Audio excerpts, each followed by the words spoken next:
Mari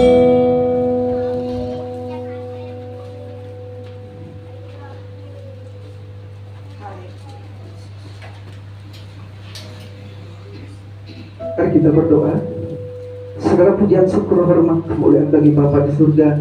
Terima kasih oleh karena kemurahan-Mu Engkau telah menyertai kami pagi hari ini untuk ibadah ini, memuji muliakan Engkau dan bersyukur untuk hari-hari di mana Engkau telah menyertai kami.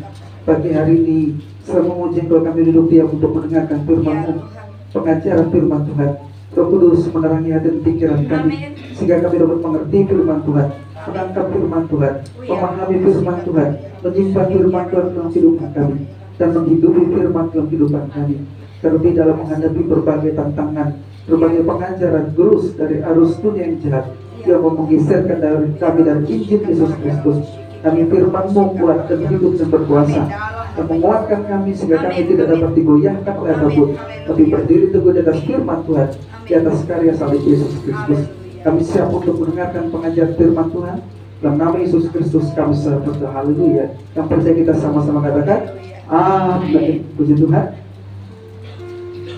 Selamat pagi dan salam sejahtera untuk kita semuanya. Bapak Ibu dan saudaraku dikasihi oleh Tuhan, pagi hari ini saya akan menyampaikan firman Tuhan tentang apa itu Kristen progresif dan bagaimana mengidentifikasi Kristen progresif ini. Kenapa saya menyampaikan ini? Sebenarnya hari ini Ibu Gembala yang saya tugaskan untuk menyampaikan firman Tuhan. Namun karena ini sangat penting sekali, ada permintaan dari rekan-rekan pendeta Gereja Solo, kemudian juga ada banyak permintaan dari rekan-rekan dari sinode lain juga untuk memberikan tanggapan terhadap Kristen progresif ini, ya, yang muncul di Indonesia viral di akhir tahun 2003, awal tahun 2024. Ya. Dari apa itu Kristen progresif dan bagaimana mengidentifikasinya? Bahaya apa sebenarnya yang ada di balik pengajaran Kristen progresif ini? Kadang-kadang tanpa kita sadari sebenarnya ajaran ini sudah menyusup, entah itu di persekutuan, entah itu di kelompok-kelompok gereja tertentu. Ya. Nah, di Indonesia, ya, istilah Kristen progresif ini baru viral di awal tahun 2024 melalui ajaran Pastor Brian Syawarta, ya, Pastor Brian Syawarta. Namun sebenarnya ajaran ini sudah muncul di Indonesia di era tahun 90-an dengan istilah teologi progresif yang diperkenalkan oleh teolog-teolog di salah satu atau beberapa universitas Kristen di Indonesia. Jadi ada teolog-teolog progresif yang mengajarkan teologi progresif yang pada dasarnya adalah nama lain dari Kristen progresif. Teologi progresif karena dibawa oleh teolog-teolognya, Kristen progresif karena lebih digandrungi sebutan itu oleh orang-orang yang tidak khusus memang studi teologi. Nah, jadi kalau kita mendengar Kristen progresif, ini seakan-akan ini adalah sesuatu yang baik, sesuatu yang sama dengan kekristenan kita. Tapi sebenarnya nanti saudara akan lihat tidak. Karena istilah progresif memang adalah istilah di dalam kekristenan. Di dalam kekristenan itu ada yang disebut dengan pengudusan. Pengudusan itu ada pengudusan seketika, tapi atau pengudusan judisial. Tetapi ada juga pengudusan yang bersifat progresif. Pengudusan progresif ini terjadi secara bertahap, dan ini memang diajarkan di Alkitab. Namun nanti saudara lihat Kristen progresif itu tidak diajarkan di Alkitab, dan di sudut tertentu, di kutub tertentu itu jelas kontras, bertentangan dengan kekristenan yang historis, ya. Jadi memang tidak mudah mengenali seorang Kristen progresif atau persekutuan atau kelompok gereja tertentu sebagai Kristen progresif, karena sebenarnya mereka ini semacam mixture, ya, mixture atau percampuran, ya, dari beragam keyakinan, mulai dari liberalisme, abad pencerahan, kemudian filsafat eksistensialisme, kemudian postmodernisme yang meyakini bahwa kebenaran itu bukan lagi merupakan sebuah norma yang mutlak, ya, tetapi apa kata saya itulah kebenaran, ya. Apa pendapat saya itulah kebenaran, postmodernisme. Kemudian humanisme, ya, Humanisme lebih mengedepankan kemanusiaan, lalu mengabaikan hal-hal yang bersifat normatif yang didasarkan dari kitab suci. Pluralisme mengedepankan keberagaman, tapi mengorbankan hal-hal yang esensial di dalam iman kekristenan. Moralisme menganggap bahwa perbuatan-perbuatan baik adalah jalan keselamatan. Dekonstruksionisme yang menentang narasi-narasi atau meta-narasi dalam kitab suci, lalu mereka mendekonstruksi, ya, menghilangkan ajaran-ajaran esensial dalam kitab suci, lalu membangun narasi-narasi mereka sendiri. Kemudian universalisme yang menganggap bahwa semua orang diselamatkan, bahkan orang yang tidak mengenal Yesus, tidak pernah percaya kepada Yesus, bahkan dengan sengaja menolak Yesus, akan diselamatkan. Itu universalisme. Ditambah lagi campurannya adalah teologi pembebasan dan teologi atau Injil sosial. Jadi saudara lihat ini semacam mixture, ya. Jadi semacam sesuatu yang sudah dicampur adukan, di blender. Satu keyakinan Kristen progresif, satu keyakinan dari berbagai keyakinan yang di blender dalam satu wadah dengan jubah yang bernama Kristen progresif. Nah, jadi tidak mudah mengenali, tapi bukan berarti tidak bisa, ya. Tapi kita perlu teliti, ya. Kita dapat mengidentifikasi, mengenali tanda-tanda melalui tanda-tanda, frase, kalimat-kalimat atau ide atau gagasan yang tampak konsisten di kalangan mereka. Jadi ada sesuatu yang memang konsisten, entah itu tanda, entah itu frase, entah itu gagasan yang konsisten di dalam pandangan-pandangan mereka. Jadi seorang Kristen progresif satu dengan progresif yang lain belum tentu sama pandangannya.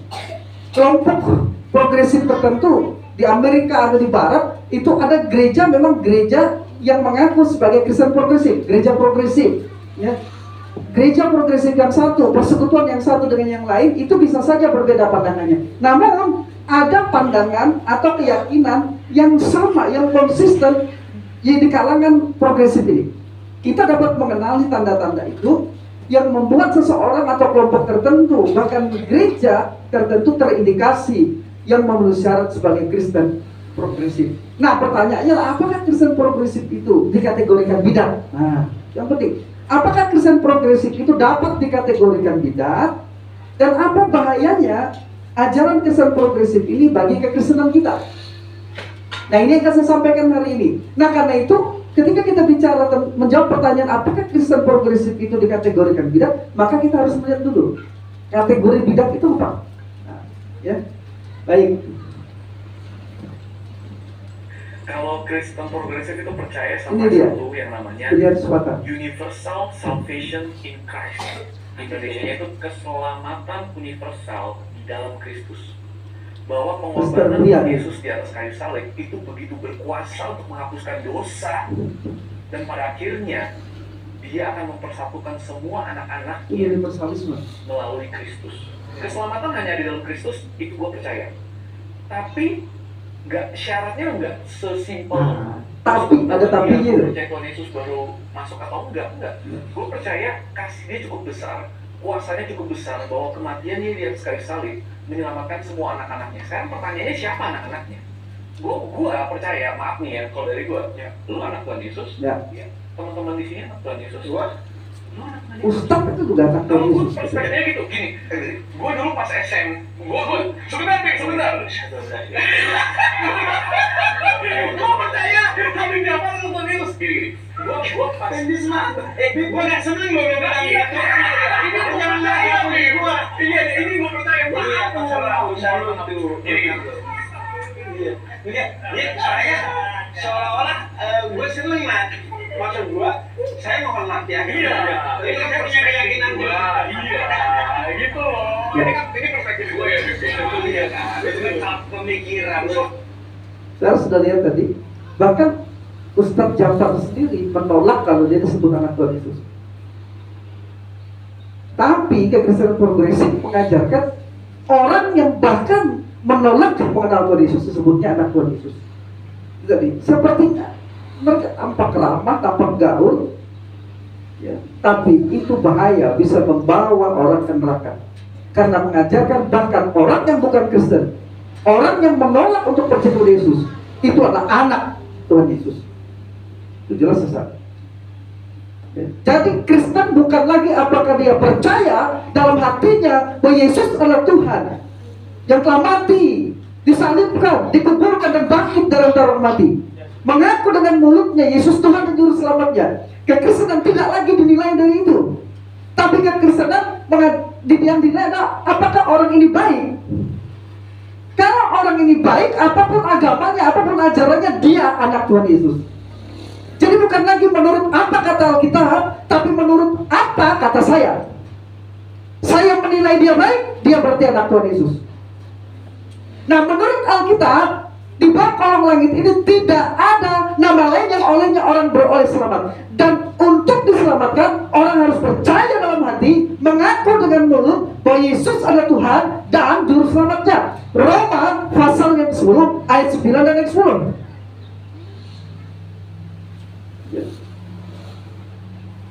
Ketika kita bicara tentang penyesatan, harus dipahami, bukan setiap orang yang berbeda pendapat, berbeda tafsiran, berbeda pandangan tertentu terhadap teks-teks Alkitab itu sesat, bukan. Ya, perbedaan pendapat, tafsiran atau pandangan tertentu terhadap teks-teks kitab suci itu hal yang biasa dan tidak boleh dijadikan alasan untuk menyatakan seseorang itu sesat atau penyesat. Kecuali, perhatikan, perbedaan itu melibatkan pribadi dan karya Tuhan. Pribadi Tuhan, misalnya Tuhan Yesus adalah Allah, oleh saksi Yehova, oleh Unitarian diturunkan sampai kepada tingkat Yesus hanya manusia sempurna. Berarti menyangkut pribadinya. Menyangkut karyanya ialah kita tidak perlu percaya kepada kurbannya disalib. Kita cukup jadi orang baik, kita diselamatkan. Sedangkan Alkitab mengatakan tidak ada yang baik, tidak ada yang benar, maka Yesus harus mati mengganti orang berdosa, supaya manusia yang berdosa yang percaya kepadanya selamat, diselamatkan. Berarti ajaran yang disebut bidat adalah ajaran yang merendahkan pribadi Kristus dan meremehkan karya Tuhan Yesus Kristus. Dengan jalan bahwa karya Kristus bukanlah satu-satunya jalan keselamatan. Yesus dan karyanya bukanlah satu-satunya jalan keselamatan, tetapi ada jalan yang lain. Nah, jadi kekristenan progresif ini memakai jubah kekristenan, tetapi sebenarnya ajarannya bukanlah ajaran Kristen. Jadi jangan lihat, oh pendeta ini ramah, ya, mudah senyum, gaul sekali. Saya tambahkan menawarkan seluruh kekayaan dunia untuk Tuhan kita dalam percobaan di Matius pasal 4, supaya Yesus mau menyembahnya. Jadi kita tidak boleh memang dengan mudah melabeli sesat seseorang atau ajaran tertentu karena kita tidak setuju atau tidak sependapat. Tetapi bidat selalu mendefinisi ulang dan menafsirkan pribadi Tuhan dan karya Tuhan di luar konteks, out of konteks, sehingga bertentangan dengan apa yang diajarkan Alkitab dan bertentangan dengan pengakuan kekristenan historik, kekristenan di dalam sejarah. Para rasul mula-mula dengan jelas berarti termasuk rasul Paulus dan rasul Yohanes. Jadi kita lihat peringatan kerasulan dulu.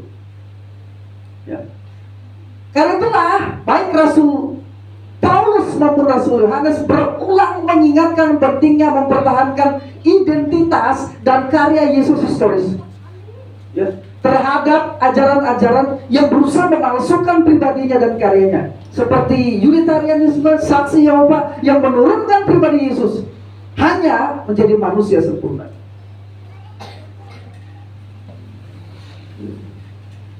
Menjadi manusia yang sempurna, yang moral dan kebaikannya menjadi teladan bagi kita. Hanya sekedar sampai di situ. Dia bukan Allah. Karyanya juga diturunkan oleh mereka. Jadi sudah ada ajaran sesat, para penyesat pada zaman para rasul, antara lain gnostisisme. Ini bisa dibaca di 1 Yohanes pasal 2 ayat 22, yang jelas sangat ditentang oleh rasul. Sehingga rasul memberikan peringatan yang tegas. Kemudian Galatianisme dalam bentuk legalisme dan nominalisme yang mengharuskan orang Kristen, orang non-Kristen untuk disunat dan mematuhi hukum Taurat. Padahal Paulus mengatakan Kita diselamatkan bukan karena hukum Taurat atau karena disunat. Disunat atau tidak disunat, semua yang ada dalam Kristus diselamatkan. Yang percaya kepada Yesus. Dan ada lagi ascetisisme yang mengajarkan keselamatan karena mengekang diri. Jangan makan ini, jangan makan itu, ya. Menyiksa diri sampai pada akhirnya tidak boleh nonton TV, tidak boleh minum kopi, dan lain-lain sebagainya. Kolose pasal 2 ayat 1 sampai 33. Ini mengancam gereja Korintus, Kolose, Galatia, Efesus, dan lainnya. Karena itu rasul-rasul ini menyerukan anatema, kutukan, ya. Dan anatema ini kutukan bahwa orang yang mengajarkan itu tidak mendapat bagian dalam kerajaan surga, terkutuk, ya. Dan peringatan kerasulan kuat dalam surat-surat 1 Yohanes, Galatia, dan Kolose. Kita lihat di 2 Korintus pasal 11 ayat yang ke-13 dan 15, ya. Ayat 13 sampai 20. Sebab orang-orang itu adalah rasul-rasul palsu. Jadi ada rasul palsu, pekerja-pekerja curang yang menyamar sebagai rasul-rasul Kristus. Jadi rasul-rasul palsu ini menyamar sebagai rasul Kristus, ya. Sekarang dibungkus dengan namanya Kristen progresif salah satunya. Hal itu tidak usah mengherankan, sebab iblis pun menyamar sebagai iblis, bukan malaikat terang, tapi bisa menyamar sebagai malaikat terang. Kalau menyamar berarti bukan. Saya menyamar jadi Superman misalnya. Apakah saya Superman? Bukan. Saya menyamar jadi Harun misalnya. Apakah saya Harun? Bukan. Menyamar. Ini palsu tapi menyamar sebagai rasul palsu. Karena iblis pun menyamar sebagai malaikat terang. Jadi bukanlah suatu hal yang ganjil jika pelayan-pelayannya menyamar sebagai pelayan-pelayan kebenaran. Kesudahan mereka akan setimpal dengan perbuatan mereka. Jadi saya harap saudara perhatikan ini, karena Kristen progresif ini menyusul ke komunitas-komunitas Kristen tanpa terasa. Karena mereka dengan cara ramah terhadap sesuatu yang ditentang oleh gereja, ramah terhadap LGBT, ramah terhadap aborsi, menyetujui perkawinan sesama jenis misalnya, ya, mereka begitu begitu ramah dengan hal-hal yang seperti itu. Pergaulan bebas silakan, apa yang kamu anggap baik lakukanlah, walaupun itu bertentangan dengan iman Kristen. Nah, dan bahayanya ialah generasi Gen Z ini, generasi Alpha ini 6.0, ini adalah generasi yang rawan karena mereka hidup benar-benar dengan bantuan media sosial. HP tidak bisa lepas, bisa dihitung dalam hitungan jam. Bahkan waktu tidur pun HP bisa berada di genggaman tangan dan dipelukan. Komunikasi dengan sesama semakin berkurang secara terbuka, tapi memang bisa menggunakan HP. Generasi ini adalah generasi rawan, maka hati-hati, ya. Karena media sosial yang kita pegang, yang kita baca, yang kita dengar, yang kita tonton bisa membuat bergeser dari Injil, ya. Kita baca lanjut lagi Roma 16 ayat 17. Tetapi aku menasihati kamu saudara-saudara, supaya kamu waspada terhadap mereka, guru-guru palsu, rasul-rasul palsu, pengajar-pengajar yang bertentangan dengan apa? Pengajaran yang telah kamu terima, menimbulkan perpecahan dan godaan, sebab itu dari mereka. Tapi orang-orang yang mengajar sesat ini terbalik. Dia bilang mereka menyerang kami dan mereka lah yang mengajarkan perpecahan. Padahal menurut Alkitab, pengajar-pengajar sesat itulah yang menyebabkan perpecahan dengan mengajarkan ajaran yang sesat, mendirikan kekristenan progresif. Misalnya sebagai contoh 2 Petrus pasal 2 ayat 1 sampai 2. Sebagaimana nabi-nabi palsu dahulu tampil di tengah-tengah umat Allah, demikian pula di antara kamu akan ada guru palsu di antara kamu, di kalangan umat Tuhan sendiri.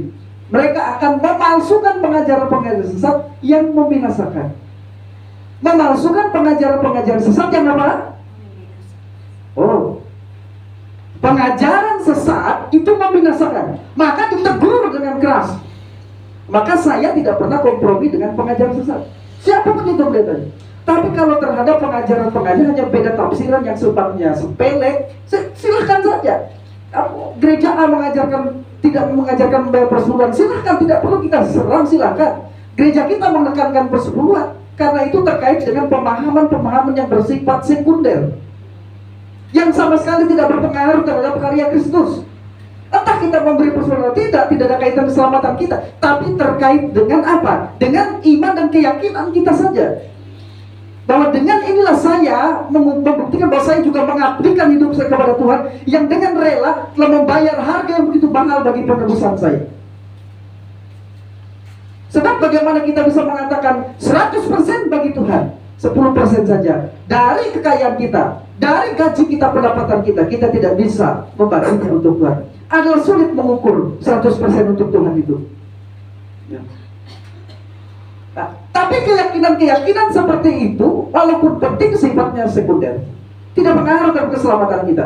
Nah, akan sesat kalau ada pendeta atau gereja mengajarkan kalau kamu tidak bayar persepuluhan, kamu akan kehilangan keselamatan karena menghubungkannya dengan keselamatan. Itu jelas sesat. Ya. Jadi memasukkan pengajaran-pengajaran sesat yang apa? Membinasakan. Bahkan mereka akan menyangkal penguasa yang telah menembus mereka, dan dengan cara demikian segera mendatangkan kebinasaan atas diri mereka sendiri. Perhatikan, membinasakan kebinasaan. Banyak orang akan mengikuti cara hidup mereka yang dikuasai oleh hawa nafsu, dan karena mereka jalan kebenaran akan dihujat. Yang ditawarkan oleh kekristenan seperti ini itu memang menarik, dibungkus, dikemas dengan menarik. Tapi itu, saudara, kalau saudara mau kasih racun tikus, ya, saudara pasti akan kemas dengan apa? Makanan yang menarik bagi tikus. Bahkan dibuatlah ada coklat untuk tikus yang warnanya biru, makanan yang warna biru juga untuk tikus, racun tikus dikasih di nasi, dikasih di makanan, lalu dikasih sedemikian rupa. Tikus tidak tahu kalau itu adalah racun. Yang penting dia suka. Ya. Jadi dibungkus, dibuat kemasan sedemikian menarik. Kalau seseorang berniat membunuh seorang dengan racun, tidak mungkin dia langsung bawa ujuk-ujuk bawa racunnya. Ya kan? Pasti dikemas dulu dengan minuman, makanan dulu. Ya, ada kasus-kasus pembunuhan, minumannya dikasih misalnya sianida. Ya, kasus seperti itu, datang kok. Tiba-tiba sudah kelompok-kelompok. Kalau tahu sianida sampai mau minum, ya kan begitu. Nah, jadi pemalsuan itu dikemas demikian rupa sehingga kelihatan seperti asli. Gitar palsu, sandal palsu, sepatu palsu, tas palsu, apapun yang palsu, termasuk gigi palsu, itu mirip dengan apa? Aslinya.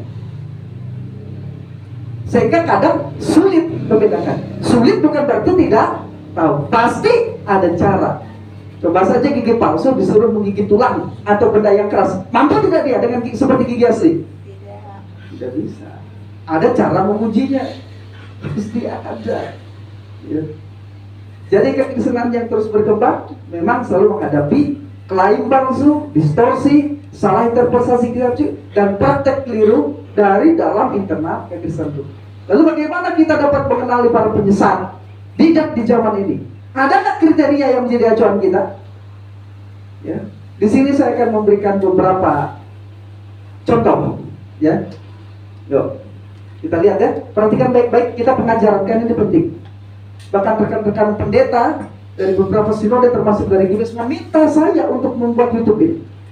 Tapi saya sengaja rekam ini ya untuk saya bagikan kepada kita, kepada jemaat dulu.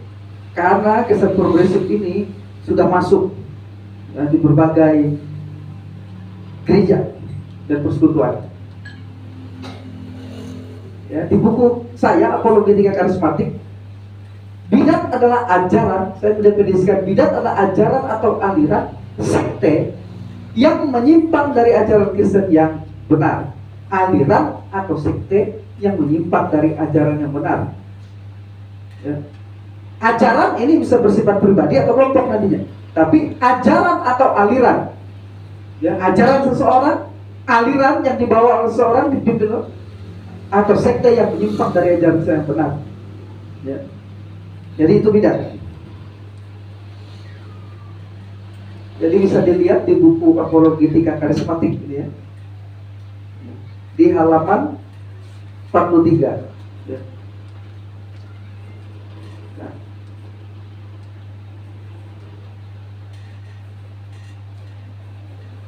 Teolog Injili dan Apologet Ron Rhodes ya,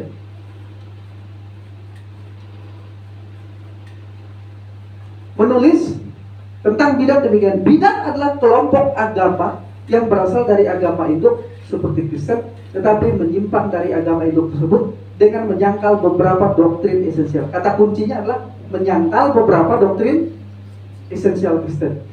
Jadi misalnya Saksi Yehova adalah sekte, dalam arti bahwa mereka berasal dari agama induk Kristen, tetapi menyangkal doktrin penting dari sejarah kekristenan.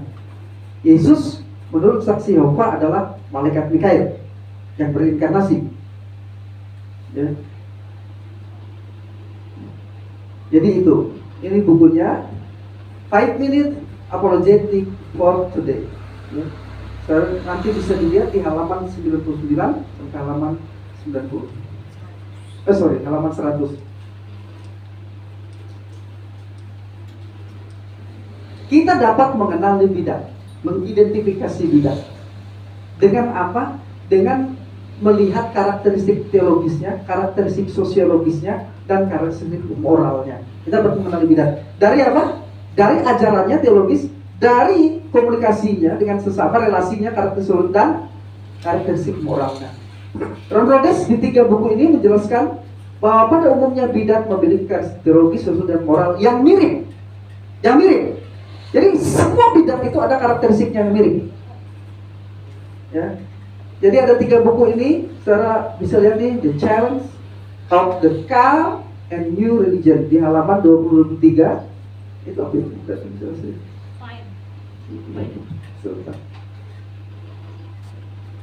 Nah, Find in Quick Handbook on Cow in New Religions di halaman 10-14 dan 5 Minute Apologetic for Today di halaman 101 sampai 105 ya. Ini semua ada di arsip e-book saya, lebih dari ratusan, seribuan di laptop itu ya, dengan di hard disk saya. Nah, tentang karakteristik bidat itu menjelaskan demikian. Kebanyakan bidat memiliki karakteristik doktrinal yang serupa.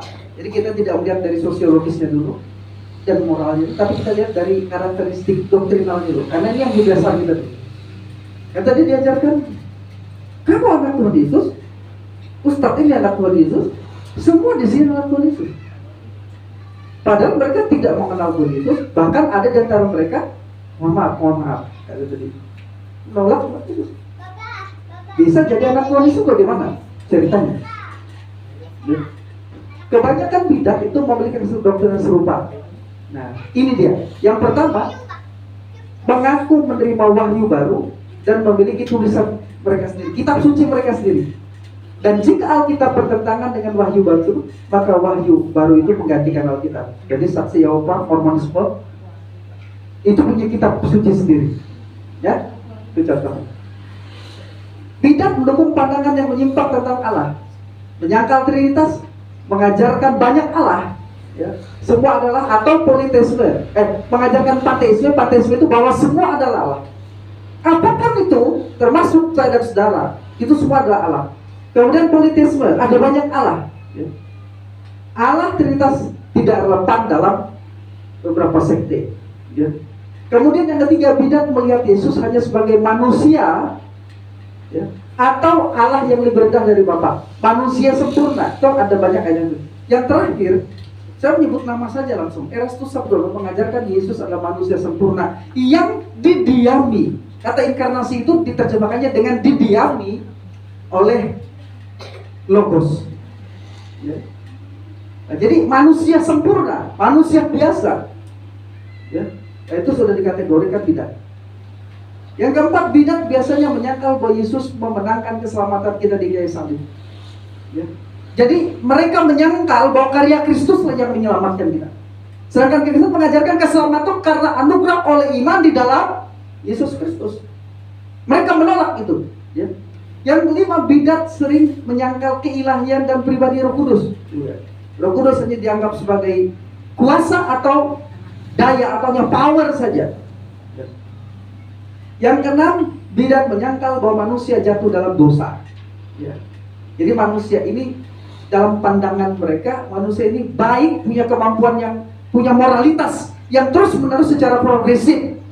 Ya. Tanpa karya Kristus pun mereka bisa diselamatkan. Ada yang menyatakan bahwa manusia adalah Allah, Allah kecil atau berpotensi menjadi Allah. Nah, karena ada ajaran-ajaran di dalam kekristenan seperti inilah, maka ada pengajaran mengatakan Yesus adalah manusia yang diangkat menjadi Tuhan. Karena memang ada bidat-bidat yang mengajarkan manusia adalah Allah, manusia bisa menjadi Allah. Kan repot. Ya. Ini tadi sudah saya terjemahkan tadi dalam bahasa Indonesia. Saya kutip tadi. Ya. Ada poinnya ini 1, mana dia? 2, 1 sampai poin yang ke-7. Yang ke-8. Kebanyakan bidat menyangkal keselamatan karena kasih karunia. Betul. Bidat sering menggunakan kata-kata di Alkitab. Jadi menggunakan istilah-istilah Alkitab, Allah, Yesus, dosa, keselamatan, salib, kebangkitan, kenaikan, tetapi bukan seperti definisi ajaran kekristenan historis. Ya. Mereka menggunakan istilah-istilah itu, ya. Oke. Saya lanjutkan lagi ya. Nah, ini esensi doktrin Kristen. Dan melanggar ini, ya, akan melemparkan orang ke dalam aliran sesat. Yang pertama, Alkitab adalah firman Allah, bukan berisi. Tapi Alkitab adalah firman Allah, bukan berisi. Atau sebagian firman Allah. Jadi kalau Alkitab berisi firman Allah, sebagian firman Allah bukan. Alkitab adalah firman Allah. Dan pengakuan iman Gereja Betel Sun dengan tepat merangkum itu. Aku percaya, kami percaya bahwa Alkitab itulah firman Allah. Itu pengakuan historis yang diinspirasikan. Karena itu ineran, tidak ada salah dan berorientasi. Karena dia tidak ada kesalahan, ya, maka dia berorientasi. Itu esensial kekristenan. Yang pertama ditempatkan adalah Alkitab. Gereja Betel Sun dalam 12 butir pengakuannya menempatkan Alkitab pada butir yang pertama. Nanti saya jelaskan di bagian akhir. Karena ada teman saya, beberapa pendeta, ada yang menjapri, ada yang kirim di grup komunitas itu, mengatakan, meminta supaya saya menjelaskan ini dan menghubungkannya dengan pengakuan iman Gereja Betel Sun. Ya. Dan kita membutuhkan pengajaran seperti ini. Satu-satunya Allah yang benar tidak terbatas, keyakinan kita, kekal dan dinyatakan dalam 3 pribadi, Bapa, Anak, dan Roh Kudus. Jadi keyakinan esensial. Hanya ada satu Allah yang esa, tidak terbatas, kekal, tidak berubah, maha kuasa, maha hadir, maha ada, tadi dalam 3 pribadi, Bapa, Anak, dan Roh Kudus. Berbeda dari itu, Allahnya berbeda. Karena Allah menyatakan dalam Alkitab itu satu Allah yang kekal, tidak terbatas, maha tahu, maha ada, maha kuasa, maha hadir. Menyatakan di dalam 3 pribadi, Bapa, Anak, dan Roh Kudus. Baik Bapa, Anak, Roh Kudus adalah Allah yang esa. Ya. Yang ketiga, Yesus adalah Allah yang kekal sebagai pribadi kedua Trinitas. Dia adalah Logos. Dalam inkarnasi, dia mengambil natur manusia tanpa kehilangan natur kealahannya. Tidak hilang, tidak berkurang. Berkurang saja tidak, apalagi hilang. Tetap dia adalah Logos yang kekal. Lahir dari seorang perawan. Dia mati untuk menebus dosa manusia. Dan 3 hari kemudian secara fisik bangkit dari kematian. Namun agama atau Kristen liberal, postmodern, ya, menolak hal-hal yang bersifat metanarasi seperti mujizat, kelahiran perawan. Mereka langsung tolak. Itu tidak masuk akal katanya. Tapi preposisi Kristen mengatakan begini, Allah Maha Kuasa. Kalau Allah Maha Kuasa, apa yang tidak bisa dia lakukan? Dia bisa membuat mujizat, air menjadi anggur. Dia bisa membelah laut Tebrau, membuat orang Israel menyeberang. Dia bisa menurunkan tulah-tulah yang benar-benar merupakan hal yang adikodrati. Karena preposisi Kristen adalah Allah Maha Kuasa. Kalau dia Maha Kuasa, maka tidak kecuali itu bertentangan dengan sifat-sifatnya, bertentangan dengan karakternya, dia tidak bisa melakukan itu. Namun postmodernisme, liberalisme, Kristen yang dipengaruhi oleh pandangan-pandangan worldview, pandangan dunia yang bukan Kristen itu, akhirnya menolak semua meta narasi termasuk mujizat di dalam kekristenan. Itu bahaya. Kalau mujizat-mujizat ditolak di dalam Alkitab, maka banyak bagian Alkitab yang akan dibuang, yang tidak diakui, yang tidak diterima, yang ditolak. Jadi proposisinya sederhana saja. Orang bilang tidak mungkin mujizat ada, tinggal jelaskan. Kalau Allah tidak Maha Kuasa, maka mujizat tidak mungkin. Tapi kalau Allah Maha Kuasa, maka semua mujizat dalam Alkitab masuk akal, karena preposisinya berada pada Allah yang Maha Kuasa. Di situ sebenarnya ya. Manusia yang keempat diciptakan menurut gambar Allah dan secara moral bertanggung jawab kepadanya. Mereka ditakdirkan untuk hidup selamanya dengan Allah di surga atau menderita selamanya di neraka, tergantung apakah mereka telah diselamatkan. Namun tadi diajarkan, Allah yang baik tidak mungkin membuang A, B, dan C ke neraka, walaupun dia tidak percaya kepada Yesus. Tidak mungkin. Kristen progresif mengajarkan seperti itu. Jelas kontra dengan ajaran Alkitab, Kristen history. Ya. Yang kelima, semua manusia dilahirkan ke dalam dunia ini dalam dosa dan terpisah dari Tuhan. Mereka tidak dapat melakukan apapun untuk mendapatkan keselamatan di hadapan Allah, kecuali yang hanya dalam Yesus. Keselamatan adalah karena anugerah saja melalui iman yang didasarkan pada karya. Penebusan itu adalah karya Kristus. Menyangkal doktrin-doktrin ini, Alkitab, Allah, Yesus, manusia dan dosa akan melontarkan orang ke dalam aliran sesat. Nah, sekarang saudara sudah bisa menilai sesat dengan tidak sesat itu. Ini pandangan Alkitab, pandangan Kristen, doktrin Kristen yang tidak boleh dikompromikan. Ya.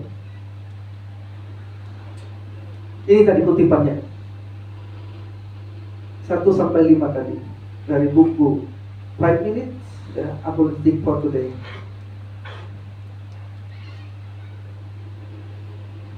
Yuk, sekarang kita masuk. Nah, apa itu Kristen progresif? Ya, lihat ya. Salah satu situs White House Inn menjelaskan bahwa kekristenan progresif adalah sebuah gerakan yang menyusun. Ya. Sebuah gerakan, jadi saya ambil ini kebanyakan ini dari website dan artikel. Website resmi mereka nanti saya kutip ada. Ya, dan artikel. Ada buku yang saya punya. Ya, malam tadi dikirim, jadi saya belum sempat mempelajarinya. Tapi ini semua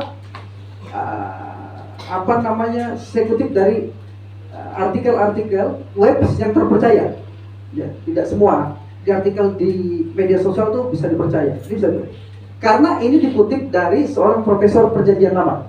Jadi saya mengambil ini dari karya seorang profesor Perjanjian Lama, seorang Pentakostal karismatik, yaitu Profesor Michael L. Brown. Jadi di dalam salah satu situs White House Inn, ya, sebuah gerakan yang menyusup dan mempengaruhi gereja Injil itu Kristen progresif. Beberapa pemimpin Kristen terkemuka adalah bagian dari hal ini. Jadi sudah masuk ke dalam gereja. Ya. Gerakan ini berupaya untuk menafsirkan kembali Alkitab. Nanti saudara lihat nanti yang diajarkan oleh Pastor Brian tadi. Nanti ada kutipan videonya. Ya, menafsirkan kembali Alkitab, menilai kembali doktrin-doktrin historik tadi, dan mendefinisi kembali ya doktrin-doktrin atau prinsip-prinsip inti iman Kristen. Diredefinisi lagi, sehingga akhirnya definisinya berbeda dari definisi kekristenan historik. Ya, meskipun mereka mengklaim Kristen, ya, dan juga menggunakan Alkitab, ya, namun ya, mereka salah menafsirkan tentang Tuhan, ya, dan tentang keselamatan, dan tentang banyak hal di sana yang salah ditafsirkan. Namun karena mereka mengaku Kristen dan menggunakan Alkitab, banyak orang Kristen yang tidak curiga terhadap mereka. Karena yang palsu tadi kan susah untuk diidentifikasi, toh. Kecuali kita dengan teliti mengetahui cara untuk mengujinya. Kemudian lagi situs web God Question. Ini situs yang termasuk paling banyak dikunjungi. Situs Injili yang mengajarkan ajaran, menjawab pertanyaan-pertanyaan yang banyak dipertanyakan. Dari doktrin Alkitab, Allah, keselamatan, Yesus Kristus, Roh Kudus, gereja, akhir zaman, saya bisa kunjungi ini. Situs web God Question ada bahasa Inggris, ada yang versi Indonesia. Menjelaskan bahwa Kristen progresif sebagai teologi progresif secara luas menolak pandangan historik. Jadi 5 hal yang disampaikan dalam sosial kekristenan tadi ditolak, ya. Pandangan historik dari Alkitab, ya. Dan hal ini biasanya berarti membuang konsep-konsep seperti pengilhaman Alkitab, inerransi, ya, dan lain sebagainya. Pembaca yang berpikir progresif mungkin mencoba memasukkan ide-ide mereka ke dalam bagian-bagian yang tidak pernah dimaksudkan untuk menemukan ide-ide tersebut. Jadi ini disebut sebagai exegese. Jadi mereka menafsirkan Alkitab itu tidak dimaksudkan oleh teks itu, ya. Terus, ya, saya lanjutkan lagi, ada lagi. Oke. David Young, termasuk seorang pendeta dan juga pengajar perjanjian baru, dosen perjanjian baru, mendeskripsikan Kristen progresif sebagai penulisan ulang unsur-unsur penting, ya, penulisan ulang unsur-unsur penting dan penting dari ajaran Alkitab. Jadi unsur-unsur penting dan itu penting dari ajaran Alkitab agar sesuai dengan apa? Nilai-nilai sekuler Barat. Jadi pengaruh dari abad pencerahan di Barat, ya. Kaum progresif cenderung memilih kelompok yang mereka rasa tidak diunggulkan, ya, dan kemudian membaca Alkitab melalui sudut pandang apa yang akan membantu orang-orang dalam kelompok tersebut mencapai aktualisasi diri. Jadi mereka sangat ramah terhadap kelompok-kelompok, misalnya orang-orang yang meminta supaya larangan anti aborsi dicabut, misalnya. Kelompok-kelompok di mana ada aturan bahwa alkoholisme dilarang, ya. Itu mereka akan mendukung kelompok-kelompok itu, lalu mencari ayat-ayat tertentu untuk mendukung kelompok itu, ya. Termasuk kelompok-kelompok LGBTQ, ya. Orang-orang ini akan begitu shock dengan mereka tanpa menegur dosa mereka. Kekristenan mengatakan bahwa kita mengasihi orang-orang berdosa supaya mereka ditegur dosanya dan kembali kepada Injil, ya. Tapi kekristenan progresif tidak demikian, ya. Nah, Michael L. Brown menjelaskan deskripsi Kristen progresif itu begini. Saya sengaja lihat ini dulu, ya. Michael Brown ini adalah pendeta, pengajar pendeta Pentakosta karismatik, ya, dan dia adalah seorang sarjana perjanjian lama. Dia katakan begini, sebagaimana didefinisikan oleh beberapa pemimpinnya, jadi pemimpinnya maksudnya pemimpin Kristen progresif, ya, mereka menyangkal otoritas mutlak kitab suci dan menyatakan bahwa kitab suci bukanlah firman Tuhan yang tidak dapat salah. Jadi firman Tuhan dapat salah dan ada kontradiktif di dalamnya. Itu pandangan ini menyangkal bahwa keselamatan dan penebusan hanya dapat diperoleh melalui salib Yesus. Ini menegaskan keabsahan pernikahan. Mereka juga menegaskan keabsahan pernikahan sesama jenis. Dan hal ini menegaskan hak perempuan untuk memilih aborsi. Jadi kenapa LGBTQ aborsi itu dilegalkan? Karena ternyata di dalam kekristenan sendiri telah menyusup kekristenan yang namanya Kristen progresif yang menentang Kristen historik, ya. Berarti sekarang ini di negara-negara yang sudah melegalkan hal-hal seperti itu pasti dipengaruhi oleh Kristen progresif yang menafsir ulang Alkitab, mendefinisikan istilah-istilah kekristenan, lalu membuat ajaran baru dikemas sedemikian rupa dengan menggunakan Alkitab. Tapi sebenarnya bukan ajaran kekristenan, ya. Nah, saya kutip dari situs. Nah, ini dari situs mereka, United Church of Christ, ya. The Origin, ya, sebuah perkumpulan Kristen progresif, ya, yang dimulai di tahun 2006 sudah ada, Jadi mereka punya persatuan di sini. Jadi dari berbagai kelompok bergabung, mendefinisikan Kristen progresif. Ya demikian. Untuk menjaga identitas reformit dan reforming. Jadi mereka mengaku mereka sedang mereformasi Kristenan yang historik. Kami menganut sebuah gerakan yang dimulai pada tahun 2006 yang disebut kekristenan progresif. Jadi mereka menyebut diri mereka memang sebagai Kristen progresif. Ya. Gerakan ini merupakan bagian dari gerakan yang lebih besar yang disebut Gereja Baru. Ya. Inti dari gerakan-gerakan ini dalam pengakuan iman mereka bisa dikunjungi di situs mereka di United Church of Christ. Ya. Inti dari gerakan-gerakan ini memang saya ambil langsung dari situs dari web mereka. Ya. Tapi sudah saya terjemahkan karena web mereka dalam bahasa Inggris. Ini sudah saya terjemahkan. Gerakan ini merupakan bagian dari gerakan yang lebih besar yang disebut Gereja Baru. Inti dari gerakan-gerakan ini adalah keinginan untuk mengartikulasikan cara menjadi Kristen yang merupakan alternatif dari iman Kristen yang telah digambarkan di ranah publik. Ya maksudnya itu Kristen yang selama ini yang ada itu sekarang mereka berusaha mendefinisi ulang. Sebenarnya kekristenan itu gini, yang lama itu udah tidak relevan lagi. Nah itu, ya. Saya rekam ya.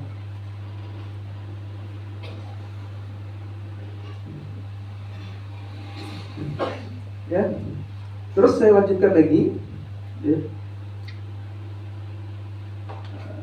Di ranah para pemimpin Kristen progresif sudah bosan mendefinisikan iman Kristen dalam istilah-istilah negatif. Lalu mereka buat begini, kami bukan fundamentalis, ya. Artinya Kristen konservatif. Ya. Kami tidak percaya bahwa Alkitab adalah firman Tuhan yang tidak mengandung kesalahan. Jadi mereka percaya Alkitab mengandung kesalahan atau tidak dapat salah. Kami tidak setuju bahwa penciptaan, ya, kreasionisme itu penciptaan menurut Alkitab harus menggantikan evolusionisme atau Darwinisme di sekolah-sekolah umum. Jadi mereka lebih setuju pada teori evolusi ketimbang apa yang dikatakan Alkitab tentang penciptaan. Mereka memang penganut Darwinisme, evolusionisme. Kami tidak percaya bahwa penganut agama lain, perhatikan ini dia. Kami tidak percaya bahwa penganut agama lain akan masuk neraka kecuali mereka masuk Kristen. Kami tidak menyangkal hak perempuan untuk memilih apa yang terjadi pada tubuh mereka. Mau mereka aborsi atau tidak itu terserah mereka. Perhatikan ini. Ya. Mereka tidak percaya bahwa pemeluk agama lain yang bukan Kristen itu masuk neraka. Tidak mungkin, kata mereka. Ya. Oke. Nah, ya. Postmodernisme itu cara kita berpikir di hari ini. Ya. Keluarlah yang namanya kekristenan progresif. Jadi cara pikirnya sederhana. Pertama adalah kita selalu mempertanyakan semua yang dibilang kebenaran. Kita harus pertanyain. Dan bukan cuma itu, tapi yang bentuk utama kekristenan progresif adalah yang paling diangkat paling tinggi itu bukan Alkitab. Kalau yang tradisional itu kan Alkitab, apa aja yang tertulis di sini Alkitab disembah. Kekristenan progresif, dan ini termasuk nih mulai di yang gue percaya ya. Nah, yang dia percaya, dia ajar. Percaya, dan ini akan disebut sesat oleh banyak orang Kristen. Memang sesat. Gue tidak percaya bahwa Alkitab nggak pernah salah. Nah, dia percaya bahwa Alkitab itu salah. Umum itu dipercaya yang namanya inerrancy of Bible, artinya Alkitab tuh nggak mungkin salah. Kalau dia bilang bumi diciptakan 6 hari, ya 6 hari. Tapi ternyata bro, pada saat gue cari tahu, Alkitab tuh bahkan dia bukan cuma kita nggak ngomong salah benar, dia sering mengkontradiksi dirinya sendiri. Kita ambil lebih sederhana, kita jabarin ya. Contoh, pernikahan itu antara apa? Pernikahan antara coba lu pernikahan antara antara pria dan wanita. Satu pria satu wanita, betul? Satu wanita. Bukan pernikahan. Berarti salah itu kan? Enggak selain itu kan? Iya. Kalau dua cowok yang nikah nggak bisa dong. Nggak bisa. Dua cewek nggak bisa. Satu cowok dua cewek nggak bisa kan? Iya. Itu kita percaya kan? Iya kan? Kita percaya semua yang berhubungan dengan itu. Divorce nggak boleh. Bahkan ada yang beberapa cara pikir yang walaupun lu udah divorce secara hukum, tapi di mata Tuhan lu akan selamanya menjadi suami istri. Ada kan? Iya. Oke. Kita ambil itu ya. Tapi kita lupa bahwa di buku yang sama Tuhan memberikan Daud satu Perhatikan bahasa laki, Tuhan memberikan istrinya Daud 8 di istri. Jadi Alkitab Tuhan yang yang sama. memberi. Iya, iya. Salomo 1, Cara dia menafsirkan sama itu seperti sendiri 1000. Jadi mana yang benar? Kekristenan progresif meng-acknowledge, meng-acknowledge itu Menafsir mengerti dan melihat bahwa Namanya Alkitab menafsirkan sering ulang. bertabrakan, Nah, bahwa tidak semuanya itu menjadi satu patokan yang selalu dipakai Tuhan di setiap waktu. Dan artinya semua itu kita harus melihat buku itu sebagai buku yang mungkin diinspirasi oleh Tuhan, tapi ditulis oleh manusia dan tidak bisa menjadi patokan hitam putih kayak kunci surga itu bukan di dalam buku yang namanya Alkitab. Tapi semuanya bisa ditafsirkan secara progresif. Progresif artinya selalu diperbaharui. Jadi hari ini pun kita bisa mempertanyakan berlaku atau enggak, beneran seperti itu atau enggak. Oke. Saudara lihat tadi, kita bisa mempertanyakan. Bisa atau tidak. Ini jelas itu. Nah, berdasarkan kriteria bidat tadi, saudara bisa lihat. Kristen progresif itu sesat atau bisa dikategorikan bidat. Jelas kontras sama sekali dengan ajaran kekristenan historik.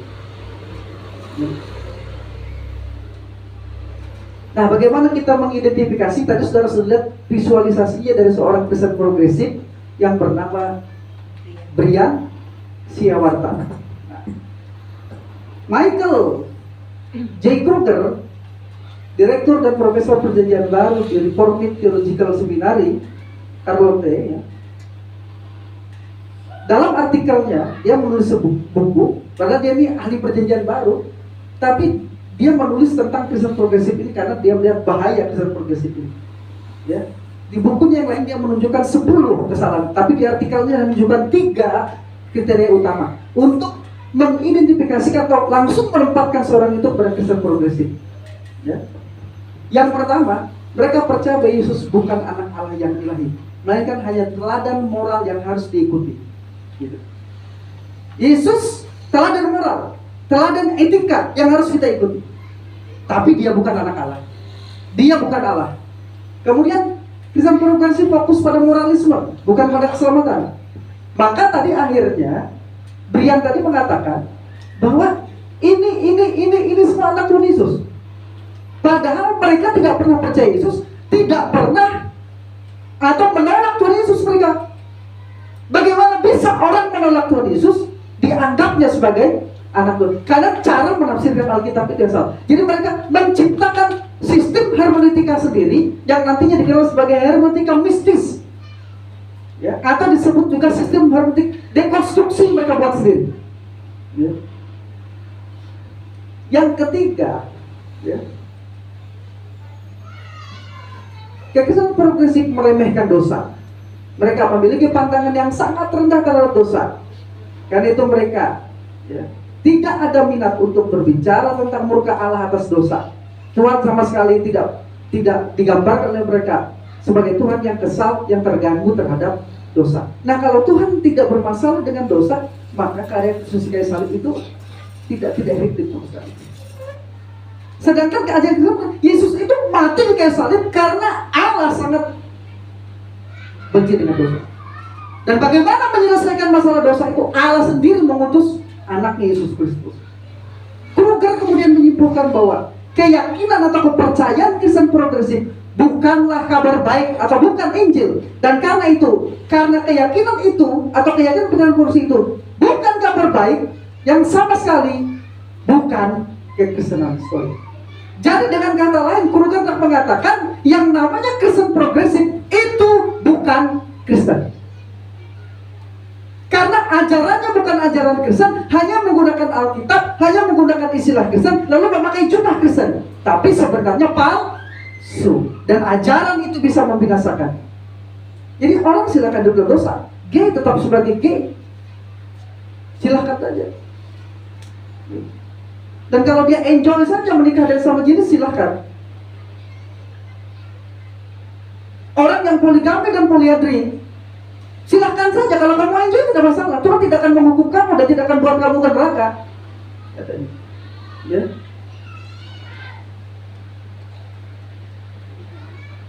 Sekarang David Young, Pengkhotbah dan pengajar perjanjian baru mengidentifikasi karakteristik Kristen progresif itu sebagai berikut. Karena saya agak pelan-pelan ini ya.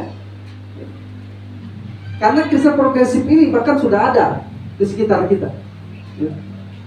Sama, yang pertama, bagi Yesus hanyalah teladan moral dalam menjalani kehidupan yang etis dan adil. Yang kedua, Kristen progresif menganggap doktrin universal Alkitab mengalami perasaan pengalaman dan nalar, sehingga kitab suci harus direndahkan. Bagi mereka tidak ada otoritas, termasuk Alkitab, yang benar jika bertentangan dengan nalar atau perasaan. Teori sains, teori sosial, advokasi politik menjadi otoritas bagi Kristen progresif. Jadi bukan Alkitab. Maka tadi mereka bahkan mengatakan untuk mendukung argumen mereka di dalam Alkitab itu, mereka cari-cari, ini kontradiktif, ini salah. Tuhan menyuruh. Daud berisi 8. Kapan Tuhan menyuruh? Tidak ada. Tapi itu adalah kesalahan Daud sendiri. Salomo, bahkan 1000 kata istrinya. Apakah Tuhan membenarkan? Tuhan tidak membenarkan. Bahkan Salomo akhirnya menjauh dari Tuhan oleh karena banyak. Tuhan tidak membenarkan itu. Dan Tuhan tidak memberikan Salomo itu. Itu cara mereka menafsirkan itu begitu. Seakan-akan yang bukan dari Tuhan itu adalah dari Tuhan. Jadi menganggap Alkitab kontradiktif. Lalu kemudian mereka mendekonstruksi Alkitab dengan menggunakan hermeneutik mistis agar selaras dengan tujuan mereka. Kemudian mereka menganggap siapapun yang menolak evolusionisme atau menolak Darwinisme sama dengan anti-intelek, berbelakang, dan mereka adalah konservatif, fundamentalis.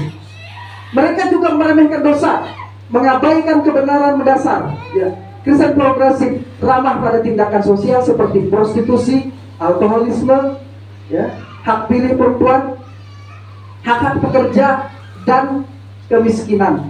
Mereka menuntut pencabutan larangan aborsi, hak-hak gay, dan sejenisnya. Itu. Ya. Di Palangkaraya ada perkumpulan itu kan, menolak larangan, minta supaya cabut larangan. Apa itu? Mereka sempat mau demo, gitu. Tapi ditelepon itu oleh salah satu rekan dari asosiasi, jangan kalian demo. Kalau kalian demo, kami berdiri di depan, melawan kalian, gitu. Yang ketujuh, memilih pihak yang mereka anggap sebagai pihak yang kurang diunggulkan sebenarnya, ya. Tanpa henti menyerang musuh-musuh dan bersikeras bahwa seorang hanya boleh. Artinya kurang diunggulkan ini kurang kata tidak diunggulkan. Artinya ada pihak-pihak yang minoritas atau dimarginkan, seperti kelompok-kelompok LGBT, kelompok-kelompok yang menolak anti-aborsi. Ini yang didekati oleh mereka. Mereka cari ayat-ayat Alkitab. Bro, sis, sebenarnya maksud Alkitab itu seperti ini. Jadi yang diajarkan Kristen konservatif itu salah. Nah, jadi mereka mengatakan begitu, menyalahkan. Padahal kita memang shock terhadap orang-orang berdosa, tapi kita menolak perbuatan-perbuatan dosa mereka. Ya. Bagi Kristen progresif, kebajikan adalah aktualisasi diri. Jadi setiap orang dituntut menemukan diri mereka sendiri. Ya. Dan kemudian perasaan-perasaan dikonfirmasi oleh orang-orang di sekitar kita. Ya kalau dia merasa dirinya itu sebagai seorang gay misalnya, benar, ya sudah dikonfirmasi, kamu memang gay, terima saja, dirimu enjoy saja, begitu. Bisa menangkap nama sendiri. Ya. Emang kamu diciptakan demikian? Ya. Kristen progresif menciptakan generasi yang memberontak dan memanjakan diri sendiri, ya, dengan menciptakan revolusi seksual, menjungkir-balikan etika seksual dari generasi ke generasi. Ya. Tapi dia kemudian menyimpulkan, Kristen progresif adalah penulisan ulang unsur-unsur penting dan penting dari ajaran Alkitab agar sesuai dengan nilai-nilai sekuler Barat. Ya. Kaum progresif cenderung memilih kelompok yang mereka rasa tidak diunggulkan, dan kemudian membaca Alkitab melalui sudut pandang apa yang akan membantu orang-orang dalam kelompok tersebut mencapai aktualisasi diri. Ya. Jadi bagi banyak kaum Injili progresif terasa baru, segar, dan terlepas. Namun hal ini sebenarnya merupakan pengulangan dari liberalisme atau postmodernisme. Dan itu bukan kekristenan. Jadi banyak para ahli dan pemimpin Kristen dengan tegas mengatakan kekristenan progresif sebenarnya bukan kekristenan, tapi menggunakan Alkitab, istilah dan jubah kekristenan supaya bisa diterima. Padahal yang mereka bawa itu adalah racun bagi banyak orang. Oke. Nah, coba ini, saudara akan lihat nanti ya, yang praktisnya. Jadi berdasarkan apa yang dijelaskan berikut 5 cara mengidentifikasi melalui tanda-tanda perasaan atau gagasan tertentu yang tampaknya konsisten di kalangan progresif. Jadi kita bisa langsung tahu, oh orang ini kesan progresif. Mudah sekali sebenarnya. Pandangan yang rendah terhadap Alkitab. Contohnya nanti kita akan ketemu dengan orang yang berkata begini, Alkitab adalah buku manusia. Alkitab itu buku manusia, bukan dari Allah. Lalu dia akan bilang lagi begini, saya tidak setuju dengan Rasul Paulus, tidak setuju dengan Petrus dalam masalah-masalah ini. Jadi dia tidak setuju, menolak. Menurut saya, nah, jadi patokannya apa? Persebarannya adalah menurut dia. Ya. Kemudian lagi, Alkitab membenarkan perbuatan amoral. Seperti tadi, misalnya Daud punya istri 8, Salomo punya istri 1000.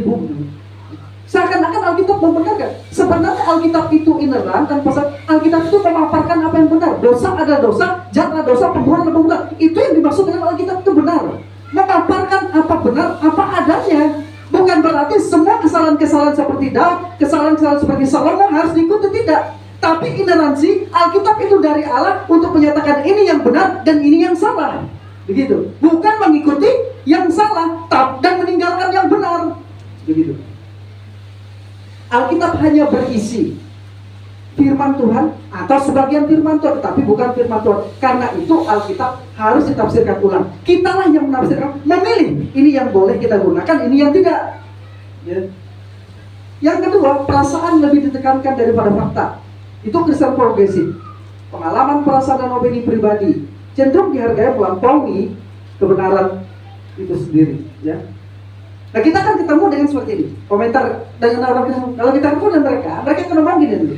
Ini kan nggak kerasa, karena kita ngobrolnya biasa dengan mereka. Nah, tapi konsep mereka begini. Kalau kita ketemu sama mereka, ayat Alkitab itu tidak selaras dengan saya. Itu nggak cocok itu dengan saya.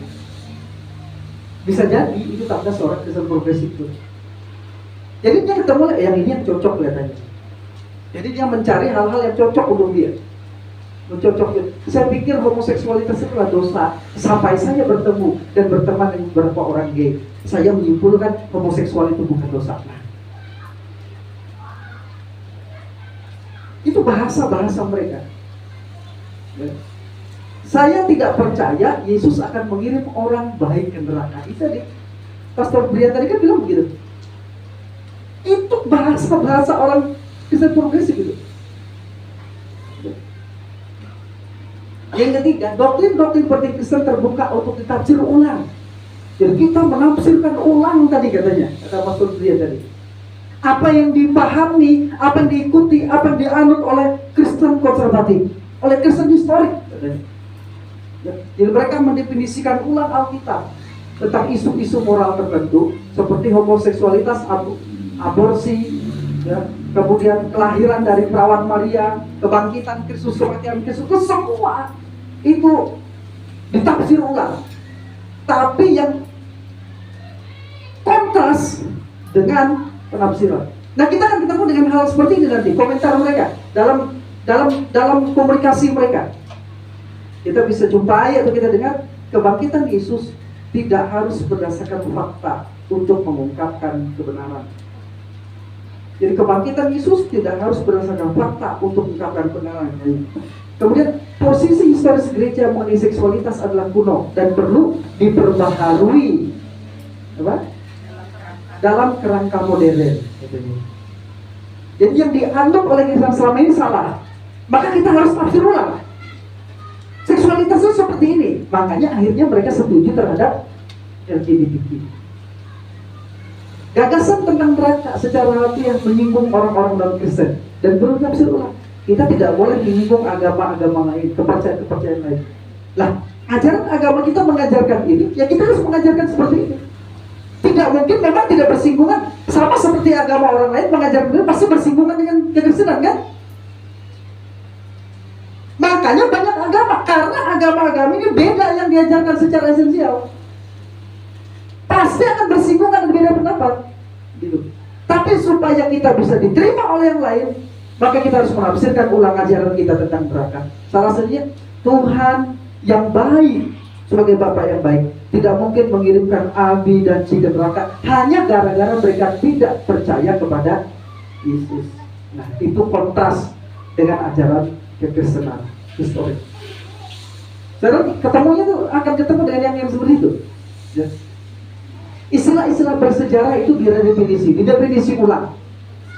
Jadi mereka menyebut pengilhaman Alkitab seperti tadi, Pastor Brian tadi, inerransi, otoritas, ya, Kristen, gunakan semua istilah-istilah. Tapi ternyata maknanya berbeda.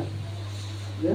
Yang mereka, misalnya sebagai contoh, mereka menggunakan istilah inspirasi terhadap Alkitab. Bagi Kristen, inspirasi Alkitab berarti Alkitab berasal dari Allah dan tidak mungkin salah, dan itu berotoritas. Tapi bagi mereka, Alkitab itu bisa salah, walaupun berasal dari Allah, bisa salah, dan itu tidak lebih sama dengan buku, sama dengan khotbah lain yang diinspirasikan. Jadi pengertian mereka dalam inspirasi itu beda, tapi istilahnya sama. Contoh lain menggunakan kata cinta. Kata cinta yang mereka gunakan itu sangat jauh berbeda dengan apa yang didefinisikan oleh orang Kristen. Ya.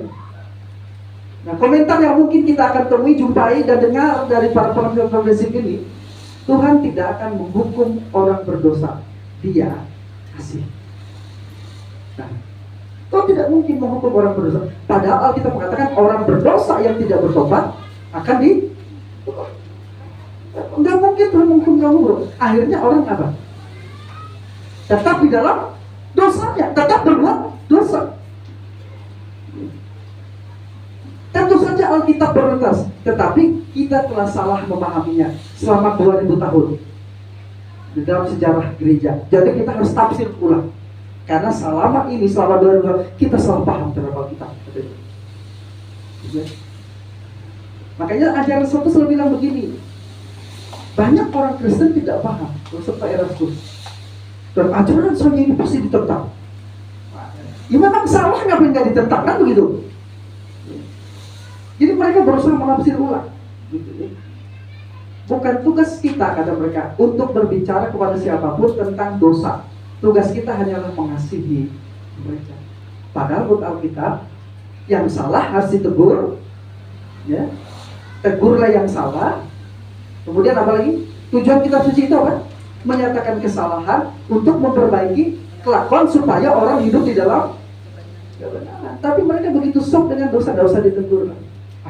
Urusan dia sendiri. Ya. Padahal memang dosa harus, kalau dosa dibilang dosa. Ya. Yuk kita lihat lagi. Yang terakhir, inti pesan Injil beralih dari dosa dan penebusan kepada keadilan sosial. Ya, jadi ini memang menjadi, sehingga orang-orang tuh begitu tertarik dengan mereka. Ya, karena mereka begitu interest terhadap hal-hal yang bersifat sosial seperti ini. Ya. Orang-orang yang termarginalkan seperti LGBT, ya, itu benar-benar dirangkul oleh mereka, diberi wadah. Kita akan ketemu dengan mereka seperti ini biasanya. Dosa tidak memisahkan kita dari Allah. Kita diciptakan untuk gambarnya dan Dia menyebut kita baik. Jadi dipelintir, diputar balik. Ya. Kita juga ketemu mereka mengatakan sebenarnya tidak, Tuhan sebenarnya tidak menuntut adanya pengorbanan untuk dosa-dosa kita. Orang-orang Kristen mula-mula mengambil praktik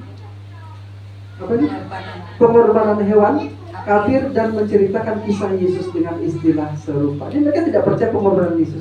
Itu dianggap sebagai mitos, makanya namanya dekonstruksi.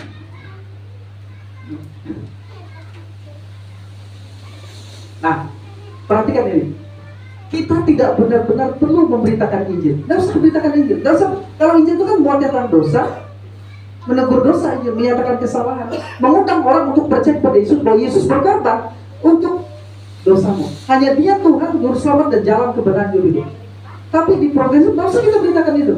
Kamu hidup aja baik sebaik-baiknya, kamu pasti masuk surga. Padahal kita mengatakan untuk masuk surga bukan karena perbuatan baik kita, tapi karena anugerah di dalam Yesus Kristus. Yesuslah jalan kebenaran hidup satu-satunya dan tidak ada cara lain. Menurut kekristenan, perbuatan baik itu adalah buah dari keselamatan kita. Jangan salah, kekristenan bukan tidak mengajarkan kebaikan. Yesus mengajarkan kebaikan, tetapi apa yang diajarkan bukan moralisme. Karena moralisme itu adalah kepercayaan bahwa kebaikan-kebaikan moralitas kita lah yang menyelamatkan kita. Tapi kekristenan mengajarkan bahwa kita diselamatkan karena anugerah oleh iman Nabi Yesus Kristus, dan kita setelah diselamatkan hidup untuk menghasilkan buah-buah kebaikan. Ya, bukan kebaikan itu yang menyelamatkan kita, atau bukan kebaikan itulah yang menyebabkan kita tidak dibuang ke neraka. Tapi yang menyebabkan kita selamat tidak ke neraka adalah iman di dalam Yesus Kristus. Di situ bedanya. Jadi artinya orang berbuat baik sekalipun tanpa Kristus pasti ke surga. Dan itu kontras dengan ajaran Kristen. Kristen mengatakan keselamatan hanya ada di dalam Yesus. Lalu Pak, kita ke agama lain? Ya, karena kitab suci kita beda. Maka ajarannya juga beda. Memang semua agama mengajarkan kebaikan, tapi kebaikannya bagaimana? Kristen mengajarkan kebaikan bukan untuk mencapai surga. Beda. Karena untuk masuk surga, kita hanya percaya kepada Tuhan yang berinkarnasi di dalam Yesus Kristus. Jadi kita tidak perlu terkejut. Ringkasnya, mengidentifikasi tanda-tanda yang ini memang tidak selalu jelas. Terkadang tidak kentara. Karena apa? Karena kekristenan progresif itu merupakan pencampuran dari banyak keyakinan. Sama halnya tidak mudah ya, menemukan piring yang berisi racun di antara piring-piring berisi nasi lainnya. Jadi ada satu piring yang berisi racun di antara banyak piring, mudah nggak menemukannya? Tidak mudah, tapi bisa. Ya. Sampai kita meneliti, menyelidiki, maka kita akan melihat bahwa kekristenan progresif itu sebenarnya bukan Kristen. Ya. Namun kita tidak perlu terkejut ketika menemukan beberapa ide, gagasan, dan tindakan progresif yang menyusup dalam gereja dan kekristenan kita. Yesus memperingatkan kita, waspadlah terhadap nabi-nabi palsu yang datang kepadamu dengan menyamar seperti domba, padahal sesungguhnya mereka adalah serigala yang buas. Matius 7:5. Jadi jika kita melihat salah satu dari 5 tanda bahaya yang ada di komunitas gereja atau persoalan Kristen tertentu, maka saatnya untuk segera meninggalkan komunitas tersebut, entah itu persekutuan atau gereja, ya, dan menemukan komunitas gereja atau persekutuan yang setia pada Alkitab. Sebab salah ajarannya racun yang diberikan dan bisa membawa orang kepada, bukan kepada Yesus sejati, tapi kepada Yesus yang lain. Kalau Yesus yang lain bukan Yesus yang historik yang diajarkan oleh kitab-kitab Injil, bahayanya jangan-jangan Yesus yang dipercaya itu bukan Yesus yang sebenarnya, membawa kemana? Yang ke tempat Yesus yang lain itu berada. Ya.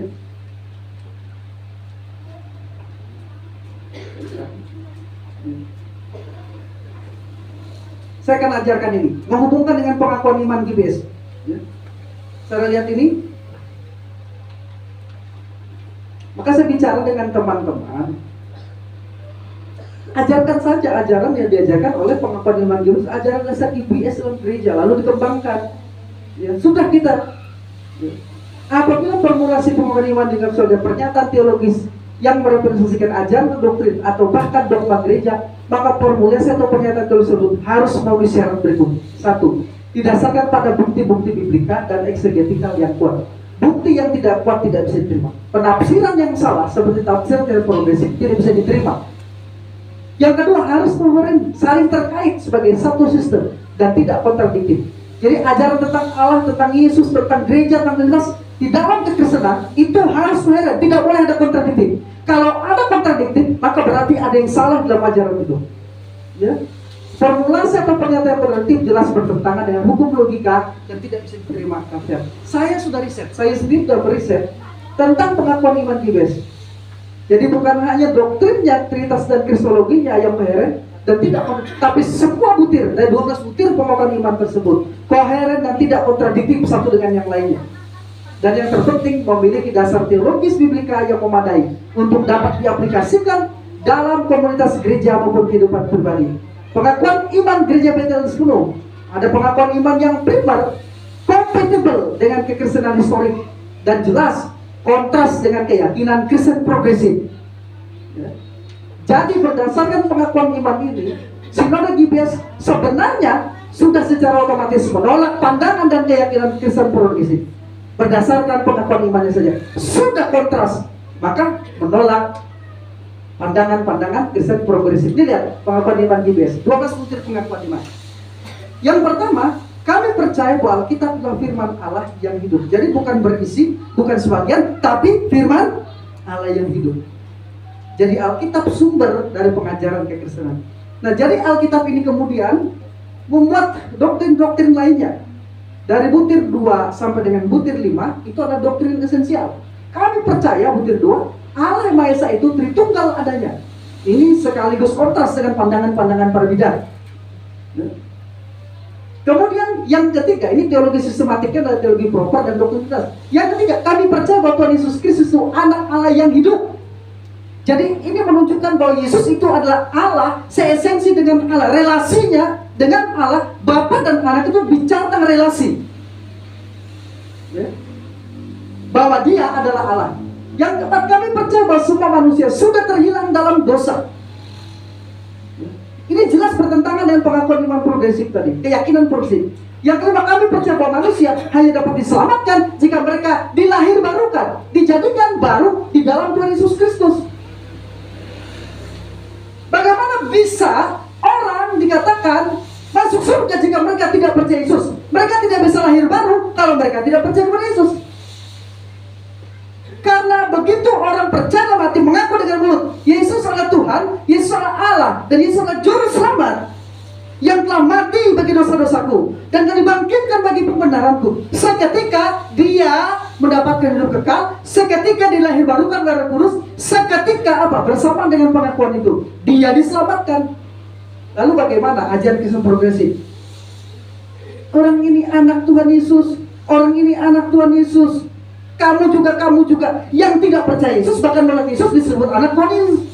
Itu jelas kontras dengan ajaran Kekristenan. Yang keenam, butir yang keenam, bagian yang bersifat sekunder tapi penting, yang tetap koheren dengan doktrin Tuhan. Kami percaya bahwa tiap-tiap orang sudah bertobat dan percaya pada Yesus Kristus harus menerima baptisan selam. Dibaptis harus, cuman caranya sifatnya apa? Sekunder. Baptis penting, karena ada ajaran mengajarkan tidak membaptis, tapi caranya dituangkan, ya, kemudian dicelupkan dan dipercik, ya, itu bersifat sekunder. Yang itu kami percaya tiap-tiap anak Tuhan menerima baptisan Roh Kudus harus disertai dengan tanda lidah asing, harus menerima Roh Kudus pada saat lahir baru. Tapi ditandai dengan lidah asing itu sekunder, sehingga pandangan dari lain ada yang tidak sekunder, tapi kita percaya harus ditandai dengan lidah asing. Ya, maka disebut ini doktrin sekunder. Yang ke-8, kami percaya tiap-tiap orang harus hidup dalam kesucian. Harus. Tapi kesucian ini bukan sebagai cara untuk diselamatkan, tapi karena sudah diselamatkan. Di situ bedanya dengan moralisme. Moralisme mengajar cara untuk diselamatkan adalah dengan hidup sebaik-baiknya. Ya. Tapi kita mengajarkan bahwa kesucian adalah karena kita sudah menjadi apa? Anak Tuhan. Ya.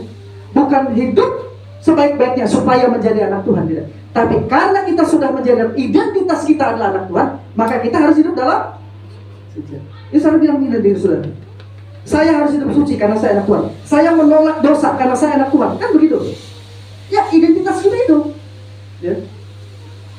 Yang ke-9, kami percaya bahwa tiap-tiap hamba Tuhan harus mempunyai karunia Roh Kudus dalam pelayanan pekerjaan Tuhan. Ya, ini harus. Ya.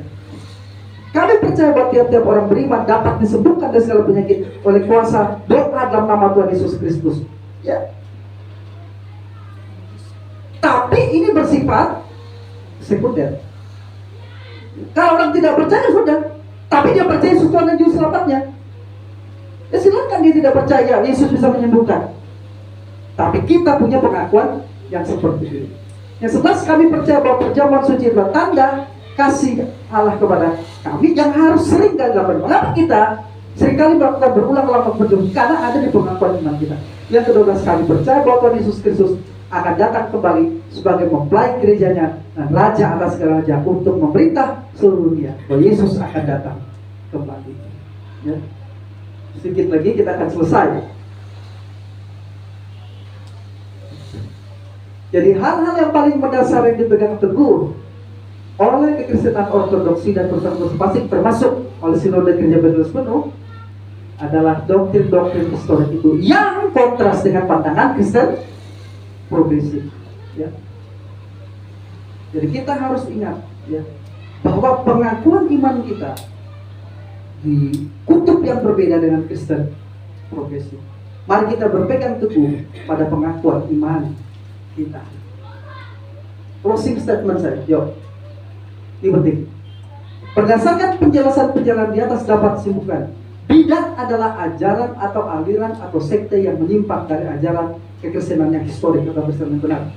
Bidat adalah musuh bagi kekristenan dan sangat berbahaya bagi kekristenan karena bagaikan musuh dalam selimut yang menyerang kekristenan dari dalam. Bisa dibaca di Kisah Rasul 20 ayat 28 sampai 31. Kristen progresif adalah ajaran sesat yang menyimpang dari ajaran kekristenan yang historik dan berbahaya bagi kekristenan karena menyerang kekristenan dari dalam, musuh dalam selimut. Jika Anda saat ini berada dalam persekutuan gereja tersebut, segera tinggalkan dan cari persekutuan gereja yang setia pada Alkitab dan kekristenan yang historik. Segera tinggalkan. Dan yang keempat terakhir, Alkitab memerintahkan orang Kristen untuk waspada terhadap ajaran-ajaran sesat dan melawan ajaran-ajaran sesat itu. Ya. Ini ayatnya, Galatia 1 ayat 7 sampai 9, 1 Timotius 4 ayat 1 sampai 2, 1 Timotius 6 ayat 11 sampai 12, Titus 1 ayat 10 sampai 11, dan 1 Petrus 2 ayat 1 sampai 3, kemudian 1 Yohanes pasal 4 ayat 1 sampai 3, Yudas 1 ayat yang keempat. Jadi jika ada yang bertanya begini, apakah Kristen progresif itu Kristen? Dia memang mengaku dirinya adalah Kristen, tapi sebenarnya ajarannya bukanlah ajaran Kristen. Kalau ajarannya bukan ajaran Kristen sebenarnya, maka dia bukan. Kristen progresif itu bukan Kristen. Lebih baik mereka mendirikan perkumpulan persekutuan sendiri yang bukan Kristen. Ya. Ini yang bisa sebaikkan. Semoga ini bisa menjadi pencerahan bagi kita untuk waspada, karena pergerakan dari Kristen progresif ini sangat solid. Mereka merangkul yang marginalitas seperti LGBT dan sebagainya itu sebagai senjata, sebagai alat mereka untuk mudah merangkul orang lain. Ya, jadi mereka dengan kata lain mereka kompromi terhadap dosa-dosa itu yang Alkitab tidak kompromi olehnya. Ya.